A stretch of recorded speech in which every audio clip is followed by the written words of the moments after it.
ऐसे सवालों के जवाब देने के लिए मुझे एक ऐसी शख्सियत की तलाश थी जो कानून को भी जानता हो और कुरान को भी जानता हो। एक ऐसी पर्सनैलिटी जो सियासत को भी जानता हो, समाज को भी समझता हो, जो हिंदू को भी जानता हो, मुसलमान को भी जानता हो, जो गीता भी जानता हो और इस्लाम भी जानता हो। और आज ऐसी शख्सियत को आपकी अदालत में हम पेश कर रहे हैं। हमारे मेहमान आज के केरल के governor Arif Mohammad Khan. Muslim state अगर कानूनी तौर पे डिक्लेयर किया गया है तो फिर वहां पे रहने वाला हर गैर मुस्लिम जिम्मी हो जाता है। जिम्मी का मतलब यह है उसको कितना संरक्षण दिया जाना है, क्या अधिकार दिए जाने, इसका फैसला वो खुद नहीं कर सकता। इसका फैसला वो करेंगे जो सरकार में बैठे हुए हैं। हमारी परंपरा तो यह है, उत्तरम यत् समुद्रस्य हिमाद्रि चैव दक्षिणम वर्षम तत् भारत नाम भारती यत्र संतति। हर कोई जो उत्तर में हिमालय और दक्षिण में समुद्र, इस बीच में जो कोई है वो भारत की औलाद। यह है सनातन सिद्धांत कि ये आखिर कम उम्र की लड़कियां ही धर्म परिवर्तन क्यों करती हैं, बड़ी उम्र की औरतें क्यों नहीं करती।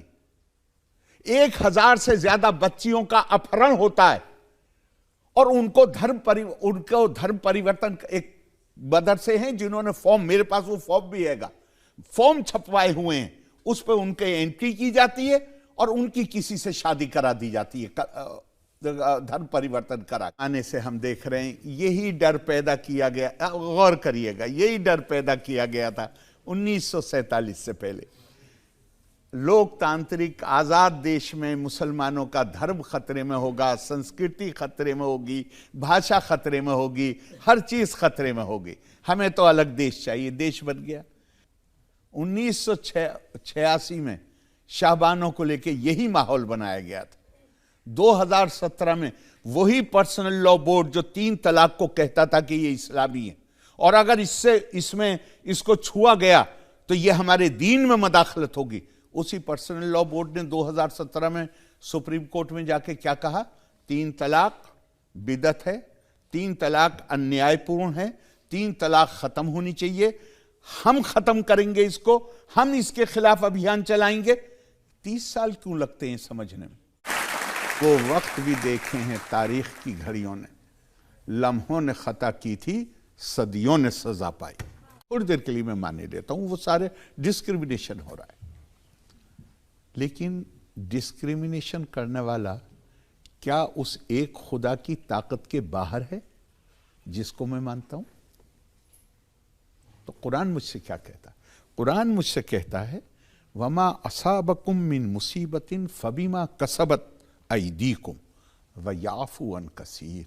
और तुम्हारे पर जो भी मुसीबत आती है वो तुम्हारे अपने हाथों की कमाई हुई होती है, दूसरा नहीं ला सकता तुम्हारे पर मुसीबत। क्या इसका मतलब क्या हुआ? इसका एक ही मतलब हुआ, और वो मतलब ये हुआ, अपनी कठिनाइयों और परेशानियों का इल्जाम किसी दूसरे के ऊपर मत लगाओ, अपना इंट्रोस्पेक्शन करो, अपने आप को सोचो। मौलाना आजाद कहते हैं, मैं उनके अंग्रेजी ट्रांसलेशन को कोट करता हूं, कि पाकिस्तान बनने की एक ही उपलब्धि होगी, India will become an unadulterated Hindu राज्य। हिंदू राज्य में नागरिकता का कंसेप्ट क्या है? हिंदू राज्य में नागरिकता का कंसेप्ट एक तो मैंने आपको बता दिया कि उत्तर में हिमालय और दक्षिण में समुद्र, जो यहां रहता है, और इससे आगे बताता हूं, हिंदू राज्य भारतेषु स्त्रिया पुरुषो नाना वर्णा प्रकृतिते नाना देव अर्चने युक्ता नाना कर्माणि कुर्वते। हिंदू, ये हिंदू स्क्रिप्चर से ही तो कोट कर रहा हूं ना मैं, तो उसमें क्या है? भारत की स्त्रियां पुरुष वो अलग अलग तरीके उनके हैं, अलग अलग नस्लों के वो लोग हैं, अलग अलग उनके पूजा अर्चना के तरीके हैं, अलग अलग उनके रस्म रिवाज। हिंदू राज में जिम्मी का कोई कंसेप्ट नहीं है। हिंदू राज में इसका कोई कंसेप्ट नहीं है कि अगर दूसरा आदमी आपसे अलग तरीके से इबादत करता है तो आप उसके अधिकारों को कम कर सकते हैं। है ही नहीं, है ही नहीं। हमारे इंसान की मजबूरी यह है कि वो अपने ज्ञान और अपने तजर्बे के ऊपर नहीं उठ पाता है। चूंकि जिनकी आप बात कर रहे हैं उनके हाथ में सत्ता हो, खालिस जिनकी आप बात कर रहे हैं, तो वो तो बाकी सबको जिम्मी बना देंगे। तो वो ये समझते हैं दूसरे के हाथ में सत्ता चली गई तो वो हमें जिम्मी बना देंगे। अब वो तो उसका तो मैं कैसे उनकी बात का जवाब दूंगा। मैं उनसे सिर्फ यही कहूंगा कि थोड़े से दिन जरा पाकिस्तान जाके रह के देखिए, जहां हर जुमे को जहां हर जुमे को मस्जिदों में बम चलते हैं। थोड़े से दिन सीरिया जाके रह के रहने की कोशिश करिए, थोड़े दिन यमन जाके रहने की कोशिश करिए, फिर आपको अंदाजा लगेगा कि आप कहाँ रह रहे हैं। मैं कुरान और धर्म ग्रंथों का छात्र हूं, टीचर नहीं हूं, छात्र हूं। मैं वहां से सीखने की कोशिश करता हूं। कुरान में एक आयत है,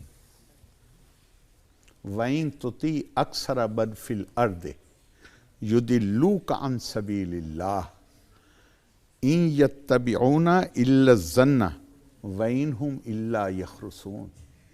अगर तुम आम जो अनइन्फॉर्म्ड ओपिनियन है, जहां लोगों को बगैर जानकारी के केवल अपनी पूर्व आग्रहों से भ्रमित होकर लोग अपनी राय बना लेते हैं, अगर तुम उनके रास्ते पे चलोगे तो तुम रास्ते से भटक जाओ।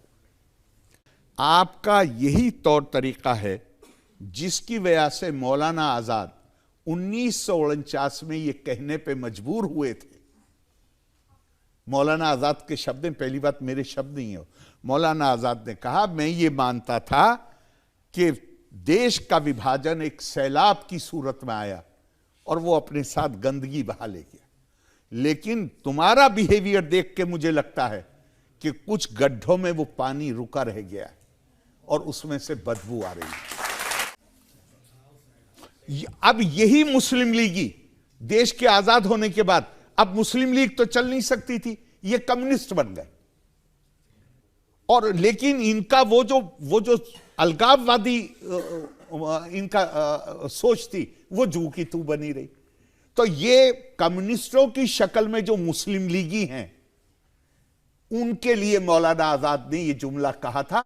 लेकिन मैं ईमानदारी से मानता हूं, असल में प्रॉब्लम सारी ये है कि